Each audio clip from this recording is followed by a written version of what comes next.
Today I'm going to answer the question, what's the better sharpshooter pistol?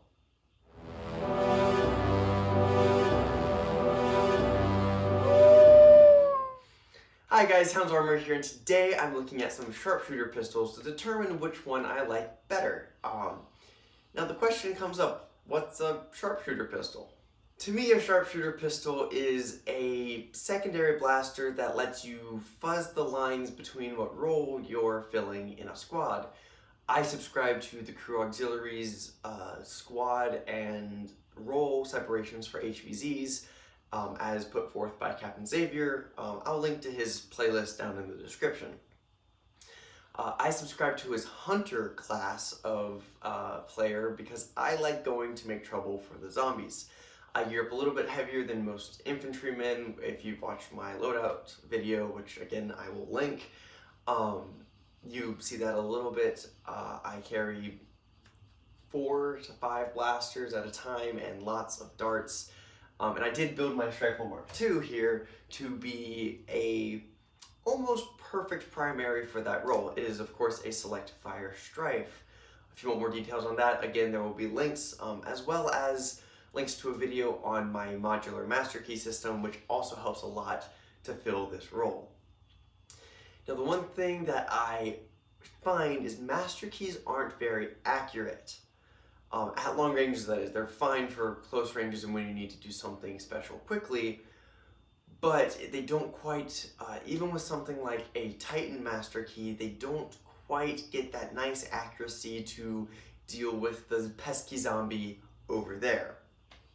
And that's where a sharpshooter pistol comes in. It is a secondary that I can draw quickly and deal with a problem that I see arising over there, which whether it be something like a boomer, a mobile respawn zombie who gets activated when it's tagged. It's a great example to pull something a little longer range and have it happen over there instead of right here. Or if it's just a guy who's rallying and organizing the zombies, who I don't want him to organize the next zombie rush because that gets dangerous. Again, pull it, reach out, stun him for however long. It's a good tool to have. So that being said, let me talk about which of these two blasters I think is better and get into some of the details. First off, we've got the Meaker Mk 17. This is a Nerf rival knockout 3D printed reshell that uses half-dart magazines and a homemade brass breech. These files are available on Meaker Arms' Etsy page, of course link in the description, for $10 US.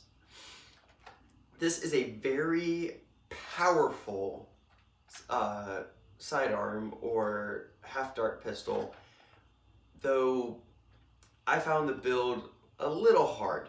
So, of course, everyone's build experience is going to vary, and this was one of the first brass breeches I built, so of course I was going to struggle with it a little more than necessary. That all being said, let's take an overview of the SPAMF. Now, of course, this is the Gavin Fuzzy Customs SPAMF.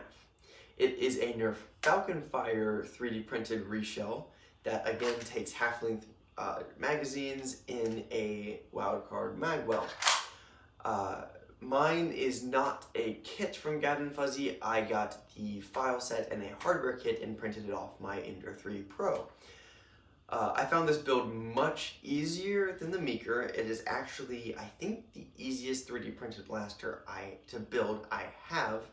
And I go into more detail about that in my review. Again, links everywhere. The file set from Gavin Fuzzy is about $10 and the hardware kit is about $16, though I am certain you could source your own hardware for this without much trouble. Just as another note, I do have the Orion Blasters SPAMF grip on my own. It is a free file on the Orion Blasters website. I will have, again, a link in the description. So now that we've introduced the two blasters, let's pro-con each of them. So the first thing we should talk about, since we are talking about secondaries here, is holstering. Neither of these blasters have sling points on them, so you're gonna look at holstering them if you want to carry them on yourself. Now they both suffer from the same problem, that they have magazines sticking out towards the barrel of the blasters which makes them harder to holster. That being said, you can get around this with things like the Holster or Lotus system or similar holster systems that mount something to the outside of the blaster that then hooks into your gear, or by simply using a flush-fitting magazine like this 3-round SPAMF magazine, where you don't have the magazine protruding out the bottom. You can do the same thing with the Meaker, though with both blasters it seriously decreases your capacity. With that addressed, let's talk about manual of arms. So first off, what do I mean by manual of arms? Of course that term has large connotations in the real steel world, but here I simply mean the amount of motions and operations that are needed to fire a second dart. Now starting with the Meaker, it needs 4 operations. You must prime the blaster, then retract the priming handle, and then open and close the breech. It's not bad. It's very reminiscent to some old homemade manual of arms, but it is a lot, especially when compared to the SPAMF. Part of this does come from the nature of the base blaster itself, but it is a 2-operation system. You prime the blaster, which opens the breech, and then you close the breech. It's because of that that I have to give this section of the comparison to the SPAMF. It is much easier to use and much faster with follow-up shots. With that being said, let's talk about performance. Now with performance, I sadly cannot give numbers for my blasters. I do not own a chronograph. It is something I am looking at getting my hands on. But to talk about the SPAMF real quick, I'm going to be going off of some research I did. The highest hitting build I've seen for the SPAMF is from Bradley Phillips. I will put a link to his video on this blaster in the description, where he got with a new brass barrel and a spring upgrade, he was able to get his SPAMF hitting about the 180, 190 mark, and very accurately with the inclusion of a scar barrel. This is very good and very respectable for this platform and is above anything you would need for my specific context in an HVZ. But if you wanted to use this at a Nerf war where your FPS caps reach up to 200, maybe even 250, SPAMF comes in a little short for that mark.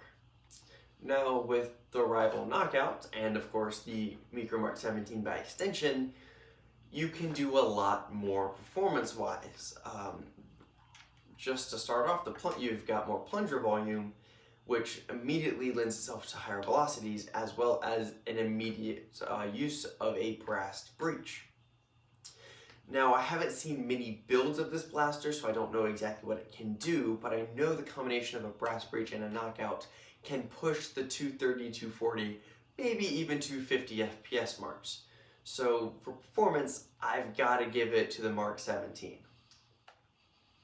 So in conclusion, which sharpshooter pistol do I pick? And frankly, for my situation with the HVZs, I've got to go with the SPAMF.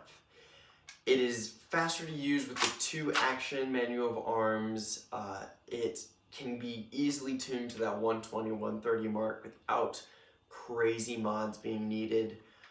It's slightly more comfortable, slightly easier to holster in my mind, and overall I like the blaster better. That being said, I can definitely see some arguments for the Mk 17, though not in the way I like to play. I think this is a great candidate as a small compact primary, and I believe there is even a pump action kit for it, though I haven't experimented with it. All things considered, I like both these blasters and you can definitely get more performance out of this. I'm just leaning towards the SPAMF for inclusion in my loadout. Hey guys, thank you so much for watching. I really hope you enjoyed the video. If you did, please leave a like and maybe even a comment down below. I love talking to you guys in my comment section. If you want to see more content from me, please hit that subscribe button. As I'm filming this video, I just broke 300 subscribers. If you want even more, you can go find me on Instagram at Hounds Armory, just like the channel title. I post sneak peeks and teasers for videos up there, as well as just things I'm working on. That being said, I really hope you enjoyed this video. I will be doing some upgrades to the channel over the next couple months, as well as launching some new things at the beginning of the new year, so keep an eye out for those. So, thank you all so much for watching, and I'll see you next time.